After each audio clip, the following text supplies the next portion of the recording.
Ketogenic fuels are only going to be, they're going to be ketogenic in so much really as our metabolic state. So here, what you see is this picture here, you see a burger that's on, a burger that has 40 to 60 grams of fat, and it's got mayo, and it's in a lettuce wrap. If I consume that burger in a lettuce wrap, my ketones might go up after the meal, maybe 1 millimole. They might go from 0 to 1 millimole to maybe more, okay?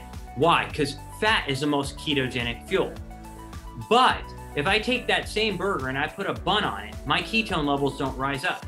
Even though I have a highly ketogenic fuel, if I'm not in a ketogenic state, then I'm not converting the fats in the burger over to ketone. That's why, again, I talk about the hierarchy. Metabolic state, which Pruvit jumpstarts your metabolic state at the beginning of every month with Pruvit, okay?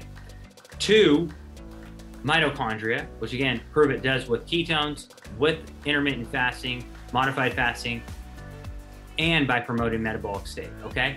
But if you have substrate and you're not in a metabolic state, it's not gonna promote ketogenesis. You gotta take the bun off of the burger, okay? Or any endogenous ketogenic material.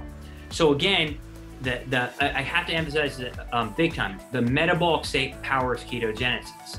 If you're not in a metabolic state and you eat a burger with a bun on it, you're going to gain a bunch of fat. If you are in a metabolic state and you promote ketogenesis, you're gonna be leaner because of the metabolic state.